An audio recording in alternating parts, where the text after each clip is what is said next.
Hello, everybody. Welcome back to the NBA Front Office Show. Plenty going on around the NBA. We're also going to dive into our team reviews once again. We're going to take a look at the Sacramento Kings, but we do first have some news to get into. I'm Trevor Lane. You can find me on Twitter at Trevor_Lane, joined by Keith Smith at Keith Smith NBA. Keith, I'm excited to get back into our review series, something we want to continue and hopefully finish up before the end of this offseason. And this is going to be an interesting team to get into, too. Yeah, I'm excited too. Yeah, they definitely did some stuff this summer, and we're going to break all that down with the Kings. But first, Trevor, I think we got to. I think we got to. Ready, aim, and fire. Fire. Fire!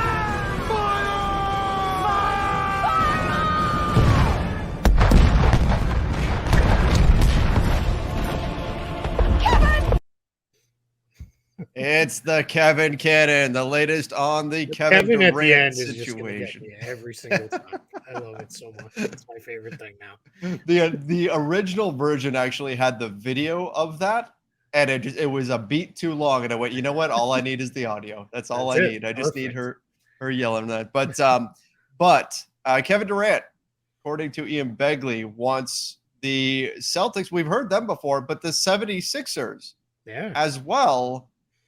Not one of the teams that we had on the radar in terms of a Kevin Durant landing spot. James Harden basically saying, I want to play with Kevin Durant. I just don't want to play with Kyrie. Is that what's going on here? Do they actually have a path to landing KD? Yeah, I wonder the same thing. My guess is that's what that was. It was probably a lot more about it was the Kyrie part of it for James Harden. And my guess is if you're James Harden, you're probably looking at it as, man, I played through a hamstring injury after coming over here last year. Now this year you're not going to get vaccinated. You're going to sit out and all these other things. And it probably just turned into, yeah, this is a mess. This is a circus. I don't want to be here. There was never really any indication that he had any kind of real problems with Kevin Durant. So yeah, it's, what was interesting to me was Ian Begley and then Adam Himmelsbach of the Boston Globe both confirmed, as expected, that all 29 teams made a call, as they should have, right? I don't care who you are. You should be making the call. Or we're going to talk about the Kings in a little bit. They should have made a call and like, hey, what do you want for KD? But I think the interesting part was that Durant has now put these teams on his like acceptable list. And to be fair, that acceptable list means about as much as my acceptable list means, because he doesn't have any kind of no trade clause or anything like that. So none of that stuff matters. But it does matter because if you're the Orlando Magic, you don't want to trade for him just to have him be like, I don't want to be here either. Right. Like, what are we doing? So yeah, if he's open to going to both of those places, it does make things slightly more interesting. We'll break down how it could happen. But I got to go to the Celtics part of it first because I legitimately laughed out loud when I read this tidbit from Adam Himmelsbach that the Nets opening like, yeah, you want to talk KD? We want Jason Tatum and Jaylen Brown. Mm-hmm. I mean, I get it, right? That's like calling up your buddy and it's like, you know better than I do, but that's like, I want Cooper Kupp and whoever the top running back is and your top quarterback for my one quarterback. Like that's not, no one's gonna say yes to it. Everyone's gonna say no, and then that's gonna be like a thing. But so you ask, but that's one of those where it's like, really, like what are we doing here? So that just amused me this morning when I read that. Yeah, I mean, I wasn't surprised. I mean, in a vacuum, he's the best player of the three. Kevin Durant is, and so it doesn't surprise me that he would ask. And of course, age matters here. And so that's why you wouldn't do this. But if we're talking a 24-year-old Kevin Durant, maybe you're thinking about doing something like that. It's still a lot to pay in any kind of a situation. But obviously, they're not going to do that. But the Nets still have to ask. And if nothing else, just to start the negotiation out from a high point. Now, you're running the risk of the Celtics just going, oh, well, it's not even worth talking to you. Then we're not doing this. See you later. Like I told you, I've been playing a lot of FIFA. And it's like when you make a really absurd offer in FIFA and then the guy you're working out the transfer with storms out. He's like, "This is ridiculous. You were never serious about it," or whatever the pre-programmed language is, and he storms out of the room. Like that's like I like to imagine that's like Brad Stevens being like, "This is ridiculous. You're not even serious," and slam the phone down or whatever. Well, I mean, that's what we've heard though, right? Is that the Nets asking price is so high that nobody, depending on who the source is, we're either hearing the Nets asking price is ridiculously high, or that other teams aren't willing to pay enough to get Kevin Durant. They're not coming to the table with enough, right? It's the other teams that are lowballing the Nets, and again, it depends on who your source is there. So, there's it also doesn't surprise me. I guess I'll leave it at that. Yeah, no, and there's also reporting out there that they're making these incredible asks because they have no real intention. They don't want to trade him. Yeah. So it's like, hey, we need Jason Tatum and Jaylen Brown back. And if the Celtics were dumb enough to say yes, well then, yeah, done. Right. Then that changes our attitude on wanting to trade him. But it's like be like calling, right? If they called the Lakers and be like KD and Joe Harris for LeBron and AD. And if the Lakers are like, yeah, done, well then, yeah, I mean, of course there are deals they would do, but you start there knowing the other side's going to say no. And then you can kind of be like, hey, like we're trying, but like nobody wants to meet the asking price. So yeah, I mean, a lot of this, what's starting to get tiresome for me at this point is it's just the negotiating through the media and in the public. Like just do your work and get a deal done or don't get a deal done. Well, and that's, you mentioned the Nets don't really want to get a deal done. And maybe that's what's kind of really being put out there. And we've seen this tactic before where teams have asking prices that are so high that the prevailing thought is that they simply don't want to make a trade. I'm trying to remember. It was somebody last season where we were saying the same thing. And I can't remember exactly who it was. Maybe it was James Harden. No. It was the Ben Simmons thing with the 76ers. Yeah. Where they were asking, for the moon for right. Yes. Right. To the point where other teams were saying they don't even really want to trade him, and that's what's happening here.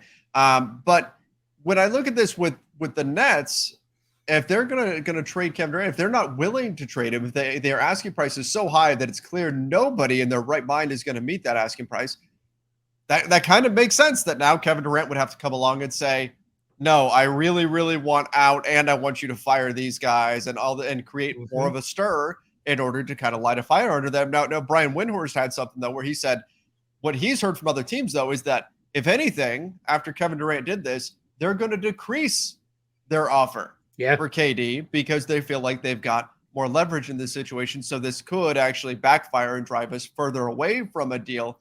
Obviously, the goal was to make the Nets maybe a little bit more receptive to offers for him, but I don't know. I don't know if we're going to see it or not. It feels like they still need to figure out a way to get something done prior to training camp. Of course, the Nets will push back against that. They'll put out everything they can to say they're totally fine bringing KD into camp. I still just can't see that as an ideal situation. Yeah, and there's been other reporting of like, I want to say it was maybe the New York Daily News or it was a New York-based paper reported Durant's not going to come to camp. Like all this talk of like he loves the game too much. Yeah. There's now reporting coming out of New York, which we'll see, right? Some of that stuff can be a little sensationalized, especially when they're that close to it.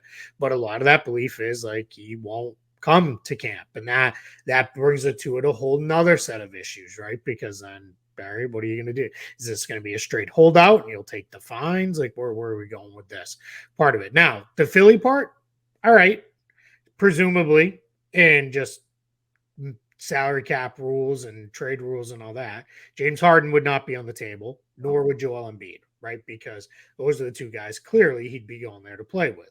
So PJ Tucker, not on the table. Yeah. So Ian Begley reports Tyrese Maxey would have to be a part of the trade. Makes sense, right? Get yourself a really good young guard. Matisse Thybulle, he also threw in there as probably part of it because that was one of the names that was mentioned in other type of proposals. And then he said picks, which we'll get into that in just a second. But the sticking point, I would think, would be Tobias Harris has to basically be involved to match the salary. There's really no other way for Philly to get there within reason to match salary. Because remember, Durant's a $44 million player. So you got to match salary on that to get there. Yeah, Harris is 37.6. You're there, right? Then the challenge becomes, would the Nets want to take on the $39.3 million owed to Harris next season? Because this year, if it was expiring, whatever, right? You do it. We got Maxey, we got Thibault, we got picks, we go. The picks part of it, they already own picks. So where are we going with picks? I don't know what picks Philly has to give. They don't really have picks to trade. So unless they're going to trade Thibault somewhere else to get picks to route to Brooklyn, or I can't imagine Maxey because I imagine the Nets would want him themselves. I don't know if you're Philly, do you are you going to really fight to not put Maxey in the deal because you kind of need him? He's clearly the best defender you have for point guards on your roster. And I don't think they want to go into games with the approach of, I will just outscore everybody all the time. So it just gets really messy. I don't know where there would be a reasonable trade construction. And this screams to me Daryl Morey doing what he does of stars on the market. I'm gonna at least be involved tangentially around the edges, but I just don't know how you would get it done. Yeah, I don't see it either. I don't see a clear pathway for them to get it done. You never say never with Daryl Morey. They can be creative and try to figure something out, but I just don't see it, particularly with the Nets asking price being high. I mean, I don't see a possibility of it happening unless there's something that we don't know that's going on there. But and then I'll circle back to one more tidbit with the Celtics. Yeah. Again, from Adam Himmelsbach of the Globe. Adam's about as connected with the Celtics as you can get for a local writer. He wrote today, it never got serious with the Jaylen Brown conversation. So that's starting to seem to me, maybe if we want to trust that side of the reporting, now maybe that's just covering, maybe that's a little CYA work being done there. After Brown was kind of upset. Brown was a little upset. Or it could have been the Nets saying like, well, hey, here's what we talked. And maybe this is, hey, yeah, it's like we always joke, right? Like, hey, we'll trade you Grant Williams for LeBron. And you say no, and then, well, we tried to make a trade for LeBron. Right. Yeah. Like, is that really it? Like, is that what it was? So, yeah. Absolutely. Yep. That could be part of what's going on here as well. Let's get something done here before trading it. Figure out some way to make something happen here. Get some sort of resolution. Be real. Let's get something done before Trevor's vacation. Yeah, let's please do that. Let's do that before. Because if it gets done in the middle, because you're going to be basically halfway around the world. Yep. I am texting you in the middle of the night if something happens. Oh no, that's totally fine. You absolutely can. Now I do not think I'll have the bandwidth to go live, but I'm going to have to recruit Ron Gutterman or something to hop on here with you and break some things down because I will be on a beach. Then when you're like, I couldn't get your text because my wife threw my phone in. She will. Yes, yeah, that would definitely happen. So yeah, get it. Let's get this done by the end of this week, please, for my sake. Yeah, for my sake. Yeah, come on, you guys, to take care of Trevor's vacation. Speaking of which, Kyrie Irving, he doesn't hate the Nets. Keith. He doesn't hate the Nets. That was the report that came out that Kyrie hates those guys, talking about Sean Marks and Steve Nash, and that was from the New York Post. Now we've got this quote coming from his agent / stepmother. This is from Kyrie's side. I'm not sure where this narrative is coming from, but Kyrie does not hate Steve or Sean. That's not a part of his being, nor how he represents himself in the world. He's about peace, love, and acceptance. Then, all right, they add this in. His agent declined to comment on whether Irving agrees with Kevin Durant, who reportedly wants Marks and Nash fired. So they're responding to the word, they're arguing semantics and responding to the word hate and saying, oh no, Kyrie doesn't hate anyone. That's not the point. The word hate was not the point of the report. The report was, does he agree with Kevin Durant that he doesn't like Steve, whatever word you want to use, really, really, really don't like them, Steve Nash and Sean Marks. Is that accurate or not? Of course, would not answer that, but said, no, Kyrie does not hate them. I would like you to be fired, but I'm happy to drive you to the airport and help you pack your office and get you moved along because I don't hate you. I just don't want to work with you anymore. I don't have anything to add to that. It's just it's just funny. It's just funny to me that you're going to issue this statement, right, to respond to this report and completely just dodge the pulpit, which this is what you do, right? You're able to say things without really saying anything, but you address the part that has nothing to do with what the part that people actually care about. Yeah. And then we're getting all these I'll call them tangential reports of like Kyrie's already in the gym and he's locked in and he can't wait for the season and all this stuff. And it's like, okay, like I'll believe it come, I don't know what, September 27th or whatever day camp opens for the Nets. And I'll believe it then. We'll see. Yep. Darvin Ham, reportedly, according to Chris Haynes, would like to run the Lakers offense through Anthony Davis, said he's in great shape and they're expecting him to be able to carry a larger load this season. This was in a report about LeBron and his contract extension discussions that took place with Rob Pelinka, Darvin Ham, Rich Paul, and LeBron James, all of them meeting to discuss these things. They went over a lot of stuff, what Russell Westbrook's role might be. Darvin Ham said very specifically, apparently, that he is okay with benching anybody who is not fulfilling his requests, doing the things that he's asking them to do on the floor, even if it's stuff they haven't done typically, which most people took to be reference to Russell Westbrook. But it does sound like they are expecting Anthony Davis to have things really run through him, which isn't necessarily something new. They said that when Anthony Davis first arrived in LA as well, didn't wind up being the case. The ball tends to find LeBron James. That's the way it tends to go. But apparently Darvin Ham is very determined to make the offense run through AD this season. Yeah, I think I saw some people taking this a little too far with like they're setting up for post LeBron. And oh, no. This means he's gone. I don't think it's any of that stuff. I think this is, we want to get a lot out of this guy. I think there is a sense of, with Anthony Davis, we don't know how many games we're going to get out of him. So let's really utilize him when he does play. And the reality is the Lakers' best chance of being a good team is if Anthony Davis has a really great season. So this to me says, hey, we're committed to this guy, right? Like we're going to make sure he's heavily involved. And in fairness, I like Frank Vogel as a coach. He's not a great offensive coach. And a lot of times there was, all right, AD, go stand over there. And it's like, that's not the best usage of him. I want you want to see more two-man game with him and LeBron. He's a good enough passer too, where you can use him as, I'm not saying he's high bringing post. the ball up and running pick and roll, but yeah, you can do, run DHO action with him, run different things where he's working out of the high post, working off the elbow, and he's, kind of getting things. And the reality is in year 20, LeBron should not be your primary initiator of all offense all the time. Wasn't supposed to be. It's just like he just can't do that to him at this point. I think a lot of his injury issues the last couple of seasons have been he gets worn down now, which sounds crazy, right? Because he's been this ridiculous Iron Man. But I think that's more so than in parts of his game. I think you can't play LeBron 35, 40 minutes a night every single night in the regular season and say have the usage rate you had 10 years ago.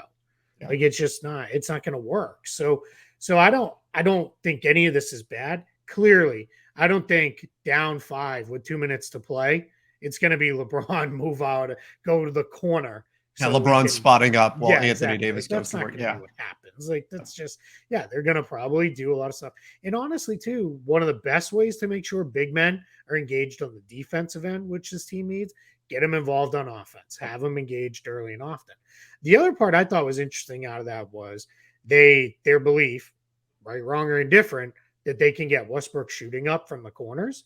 I saw that portion of that. That was part of it too. Stuff was, can we get him up? And I mean, if you can get him up to be a shooter, the problem is with Russ is we've all said it now for years.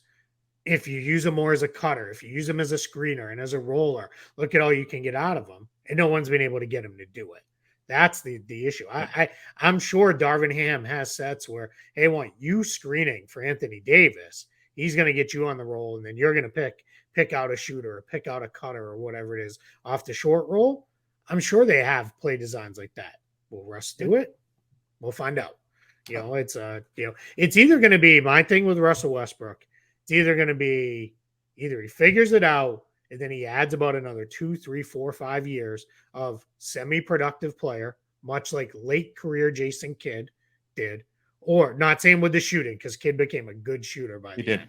But just he's going to figure out a way to be productive, or it's going to be, this is the way I do it. And he's going to have about 1 or 2 more years left in the league. And if he doesn't want to change his game, at this point, this deep into his career, I don't necessarily fault him. Like, if you want to be who you are, but I don't fault when 30 teams are like, it's not for us. Good luck. Not anymore. Yeah. Yeah. Yep. Exactly. The corner three, he did actually shoot a fairly high percentage last season, was over 40%, but a small sample size on those corner threes because he didn't take advantage of that shot very often. There was an early game in the season last year where the Lakers, I think it was against the Grizzlies, the Lakers got Russ, and I'm talking about one of the first games of the season. They got him to set like 8 screens or something like that. And there was one play in particular where he set a screen. I think it was a screen for LeBron. He rolled. LeBron found him on the pass. He drew the defense, delivered this fantastic drop-off pass to Anthony Davis for the dunk, and it was like, hey, look at that. They found so that can work. Never saw it again. Yeah, I think I may have the stat wrong, but I think he had something like 5 games the rest of the year where he set more than 2 screens. Yeah. Yep. So, it's crazy. So we'll see what Darvin Ham can get out of him. We'll see if he can get that going or not. If he's on the team, we'll see how those trade discussions go. Yep. And by the way, that was the other report out of there was that everybody was on the same page that they're going to be patient with any roster moves, that they might just wait to see what it all looks like on the floor, all of that. Again, I would still assume that if the right deal comes along before training camp, they're going to take it. Yeah, I mean, they're just like everybody else now. Everybody's playing the game. Yep, and everybody's stuck now too. It's going to have to be someone of Durant, Kyrie, or Mitchell has to move. And then my guess is shortly thereafter, the other 2 move, and then everybody is ready to go. We'll just see when does that happen. All right. Colin Sexton, update on his contract. Apparently things are not contentious between Sexton and the Cavs, but there's nowhere else for him to go because Indiana and the San Antonio both said they're using their cap space to take on bad money.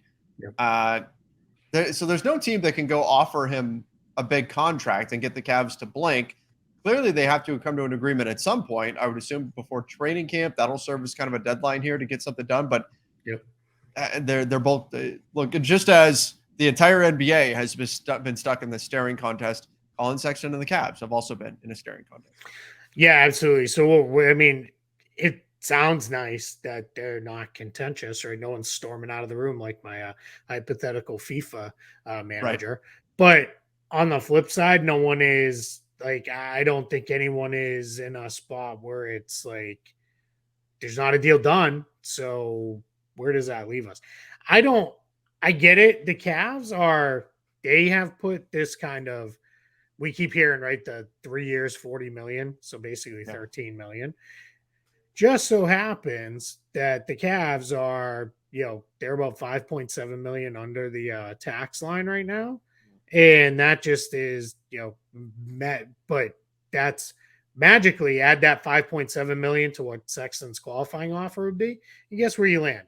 Right about 13 million. So that's why they don't want to pay the tax. So they're basically, this is our limit. This is as high as we will go on first year salary because we don't want to pay the tax. And that's what it is. I don't necessarily blame them. I don't know that it's time to pay the tax, but I don't know, man. I like Colin Sexton more than I like Ricky Rubio at this point. You paid this money for Ricky Rubio. You made the trade for Karis LeVert last year, which I wasn't necessarily against, but then you didn't do anything else to move things along. I feel like Cleveland's going to put themselves in a spot here where they're going to end up losing Colin Sexton, whether it's now, probably not, or a year from now. They're going to lose a good player just for why? Like why did you do this? Well, and people will look at it too, and they'll say, well, so what if you have to pay the tax a little bit? Let's say you go a couple million into the tax, you get a minor penalty there. What is it? It'll be, if you're only, 5 million into the tax or something, it's dollar for dollar, I think. So you're not, it's significant. It matters, but it's not like one of those teams that's paying like 4 times the, the overage or something like that. Clippers. Yeah. Right. But I think that's the part that we forget about too, though, is if you're not in the tax, then that means you're eligible to get that payout for teams who are in the tax. And you've got these teams like the Warriors and the Clippers that are not just in the tax, that are way in the tax. So you're talking about a pretty big financial swing there if you can stay below the tax and reap the benefits of these other teams that are way above and then have to pay that much in tax, then gets redistributed to those non-tax teams. Well, and beyond that, they're okay right now with the way they can maneuver next offseason. But let's say you gave Sexton, let's just say 20 million, right? And you said, all right, we'll go 7 million into the tax this year and we'll take the hit. That's fine. But I think what ultimately happens then is, all right, so now you get them for 20 million, let's say 22 million next year. Then what happens is now all of a sudden you've got 120 million on your books. That's enough wiggle room under next year's potential tax line. But then you've got roster spots to fill. Yes, Kevin Love's not going to get 30 million again, but you want to re-sign Kevin Love because he's clearly been an important guy. What do you want to do with Karis LeVert? Are you just going to let him walk? Where's that going to go? And now all of a sudden, if you end up in the tax again, now you're starting to creep towards repeater territory. Yeah. And this is a good team. This is a team I think will be very good, in time. But I don't know that I want to be paying the tax now. I would rather be, if I get to pay the tax 3-4 years from now, I get it. But I just feel like that's where I would have maybe had more conversation about, all right, can we move LeVert? Like, could you move LeVert? You can't move him back to Indiana, but Right. could you move him to San Antonio? Could you find another team and move him on, save some money? I like Colin Sexton more than I like Karis LeVert. This is a team that outside of Darius Garland, they need anybody who can create offense, especially off the dribble for them. We know Sexton can do that. I don't know. I'm just really worried that a year from now, it's just going to be Colin Sexton's gone and they lost him for absolutely nothing. The Cavs had such a feel-good season. They were not expected to do the things that they did last season. Yep. And that's a fan base that can look at their team and say, man, if it weren't for injuries, we could have, you know what I mean? Like there's that optimism around that team. Mm-hmm. You don't want to extinguish that, right? Yep. You don't want to put a damper on that by suddenly making moves simply for financial reasons. Yep. And two things short circuit a young rebuilding team.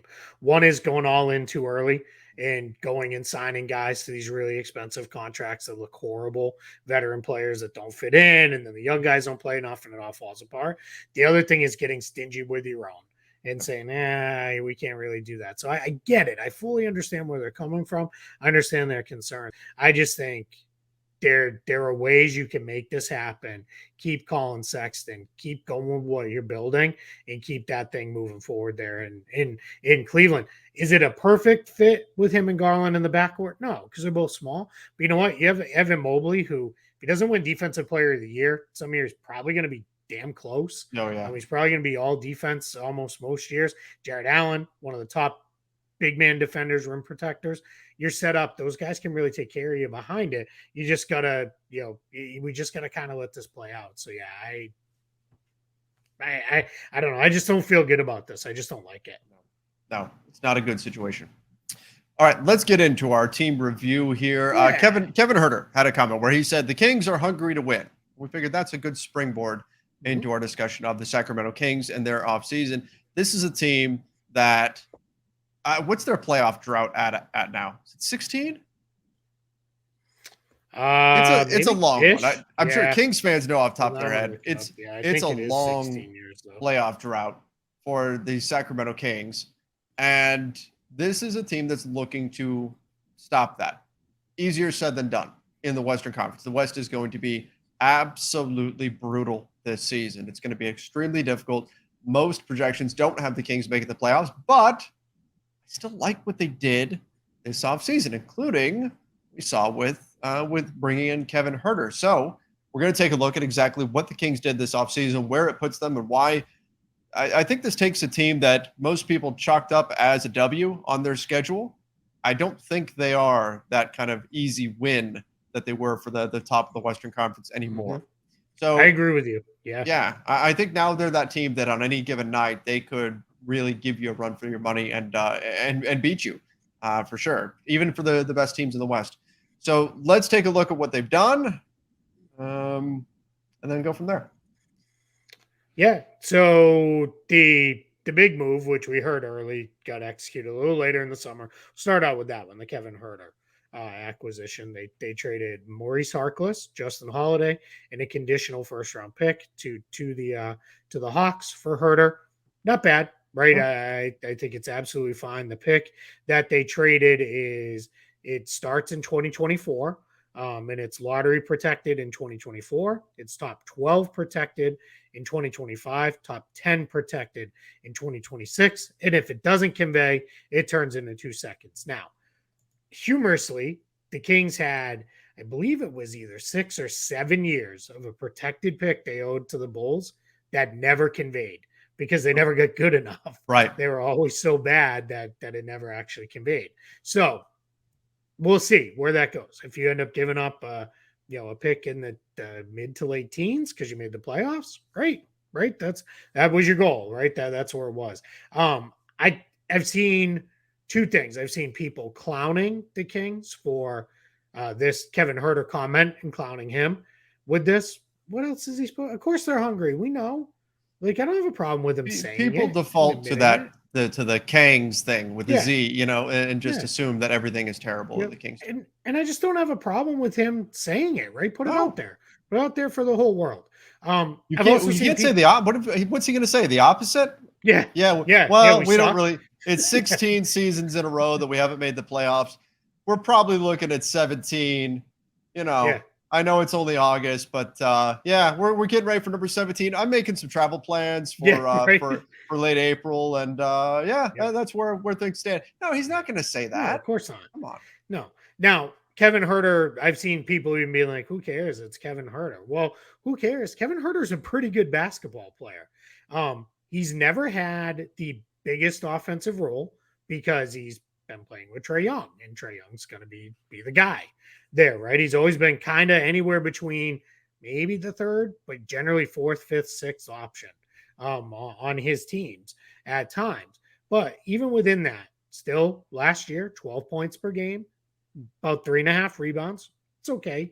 Rebounding from the wing. You got to remember, too, we played on a team where Clint Capella and John Collins are there, and they're grabbing between the two of them about 20 rebounds a night. But here's the thing that really interests me with the Kings. Last year he dipped, but that was because Trae Young took on an even heavier usage role in the offense. 3.8 assists per game, 3.5 assists per game the 2 years prior to that. He can shoot. He's a career 38% three-point shooter.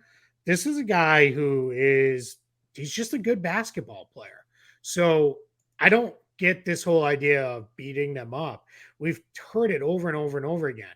They don't have enough size in the backcourt with De'Aaron Fox. They're too small. And that was criticism with Halliburton to some extent. That was a criticism with Buddy Hield.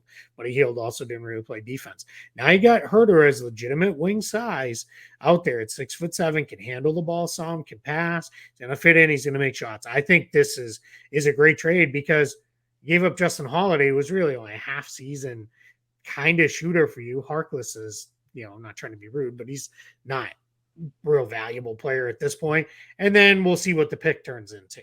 If it turns into a mid to late teens pick, fine. That means you accomplished your goal. And if this doesn't work and you continue to be the Kings and you're bad for the next few years, guess what? The pick never goes and you gave up a couple seconds and you move on. Yep. Yeah, that's it. That's it, right? I like the deal too. I think Kevin Huerter's a really good young player. And look at how many teams are looking for wings right now in the NBA. Yep. And I like just specifically looking at what the Kings are building here on the wings. Yeah. I mean, Kevin Huerter. You've still got Harrison Barnes. All through all the trade rumors. So you've got a little, and then you add Keegan Murray. You've got actually a little bit of wing depth there now. Not a ton, but a little bit. And that's part of what I think is going to make them fairly formidable. And then you've got, you mentioned De'Aaron Fox, Domantas Sabonis as well. Like the relationship between Fox and Sabonis was is in its infancy. Now it's going to have an opportunity to blossom a little bit more this season. So I think there's reason for optimism here for the Sacramento Kings. And I'll tell you what, I like their depth too. I mean, we haven't talked Davion Mitchell yet. Rashawn Holmes, they've got some guy, Malik Monk. That's right. Malik Monk added him too. So let's jump to there. What did you think of the contract that Malik Monk got from the Kings? Perfectly fair. I have no issue with that. He took just slightly less than the mid-level. For all purposes, he took the full mid-level.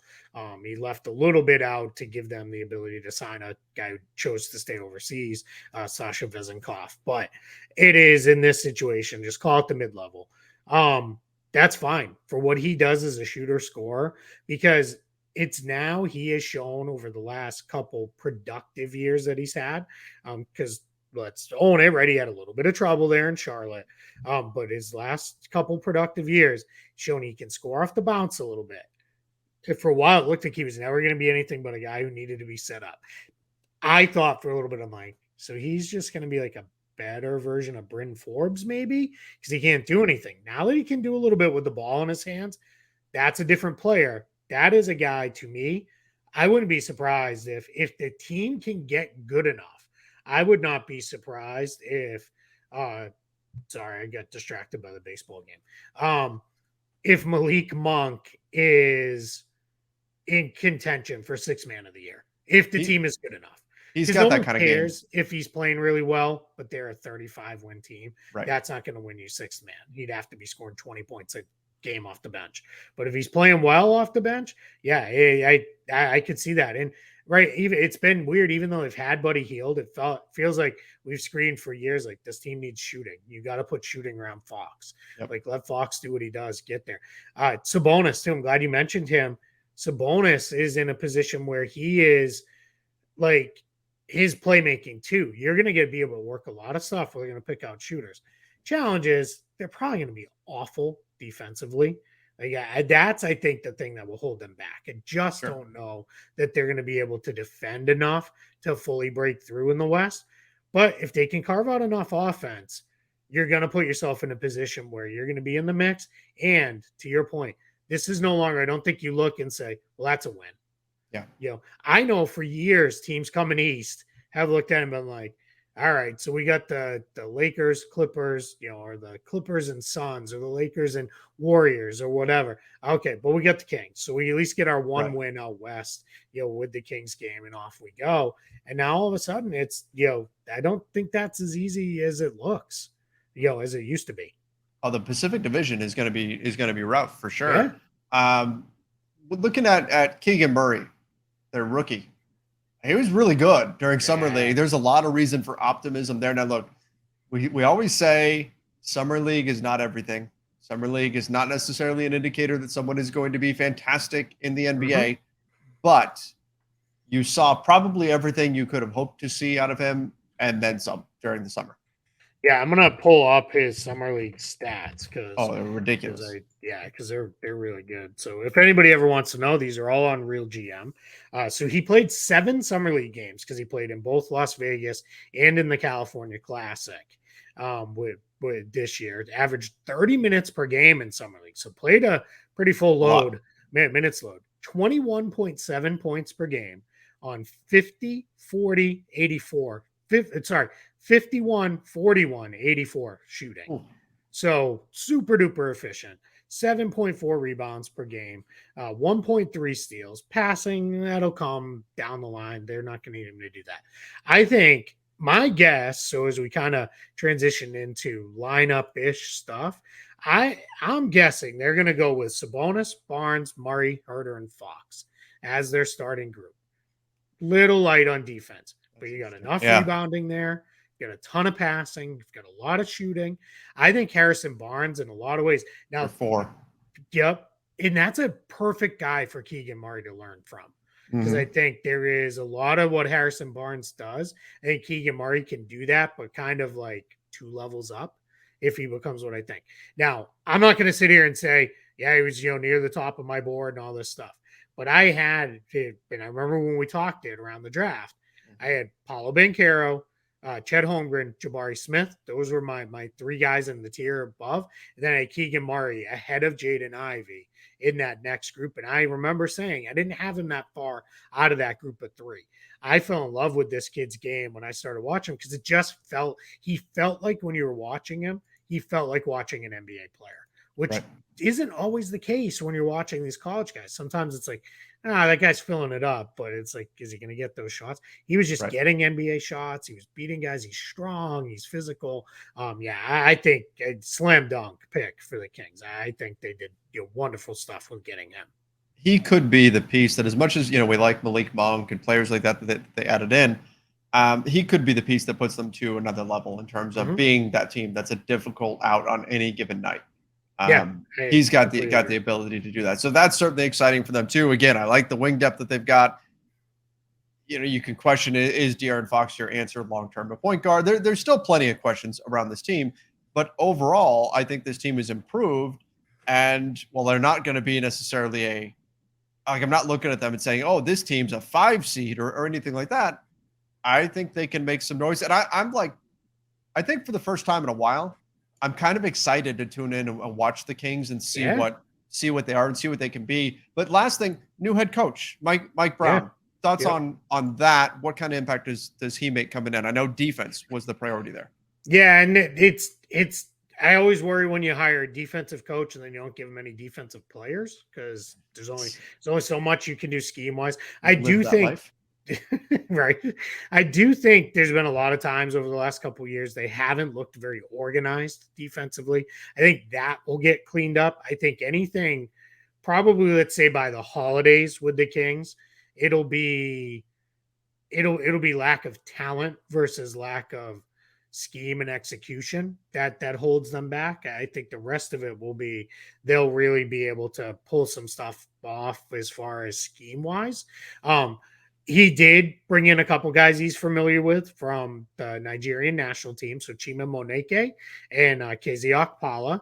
Okpala is not officially signed. That's why you don't see him on the board here. And this page is from Real GM with their terrific transaction tracker with this look. But those two guys a little bit known as athletes that can defend, so maybe you can work them in at the forward and wing positions and just get some guys on the floor. Matthew Dellavedova was, I think, strictly signed as a guy who, hey, he's going to bring a little bit of defense to the backcourt. And I do think you're going to see Mike Brown unleash Davion Mitchell and basically say, hey, get out there and do what you do, right? His nickname is Off Night. So like that says like he ought to be able to defend. And I think there's the potential exists because they've upgraded in other areas with playmaking and scoring with Kevin Huerter and with Harrison Barnes, that if De'Aaron Fox isn't really playing up to potential, I think you could start to see him lose some minutes to Davion Mitchell if he's really out there defending, because you've got enough offense to carry, where in years past, we have to have Fox on the floor because no one else can create a look. So we've got to keep him out there. So I think between Sabonis, who's, he's like 2 notches below Jokic as far as being a very good passing big. I think you'll see them run some stuff. I'm with you, especially as an East Coaster. I'm super excited in this late night window. We've got another good team.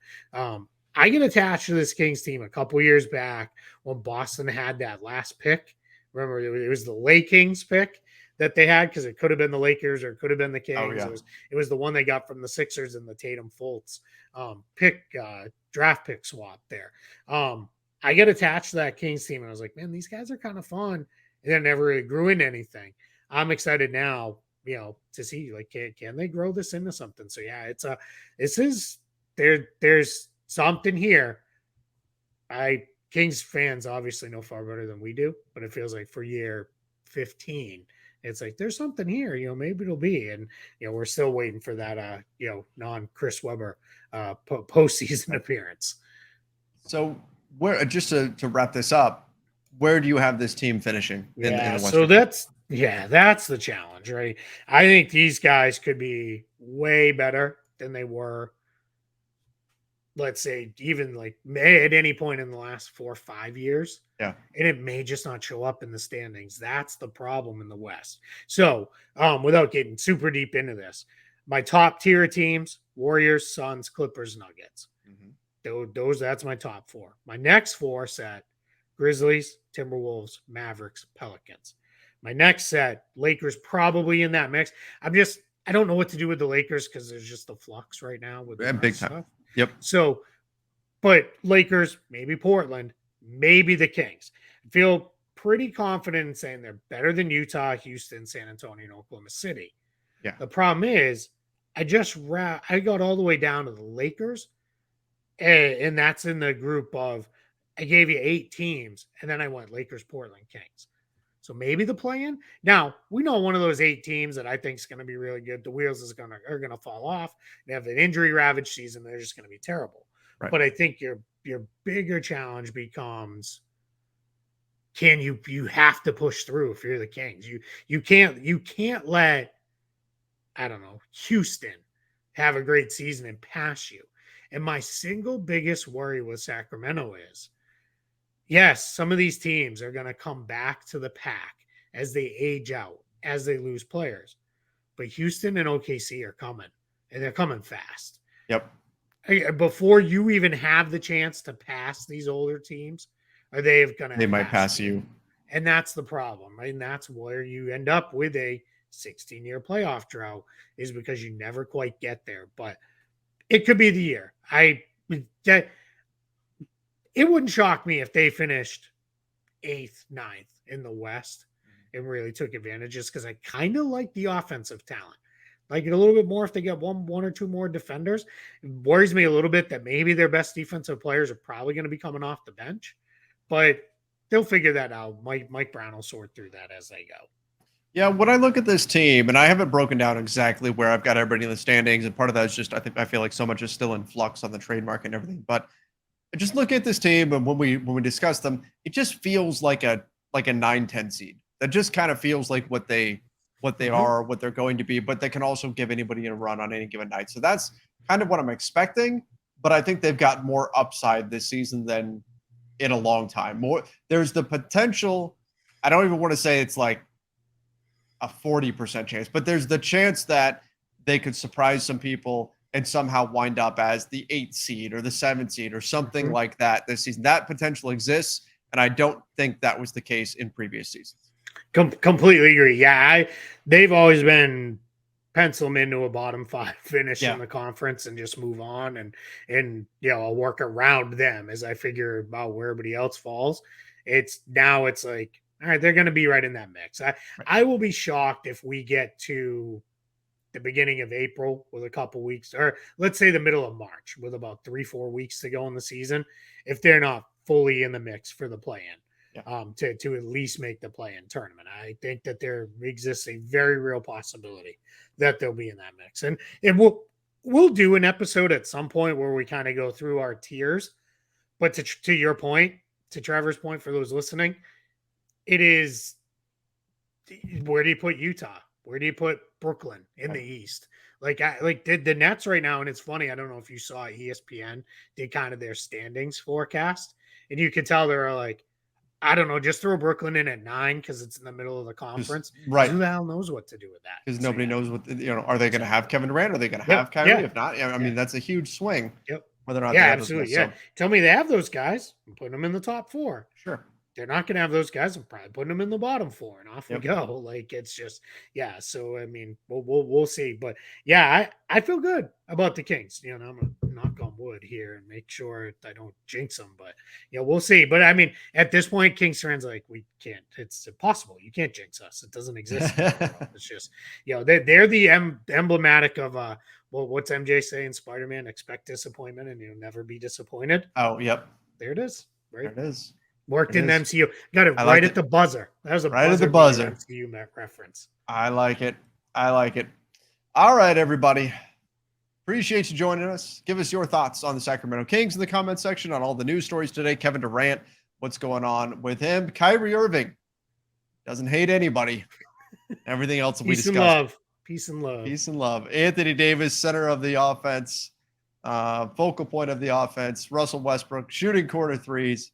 Give us your takes in the comments down below. Don't forget, subscribe to the NBA Front Office YouTube channel. Check out our Clips channel as well. And if you're listening to the podcast version of this, make sure that you do follow us over on Apple Podcasts, Spotify, wherever it is that you listen to podcasts. Till next time, everybody. See ya and stay safe.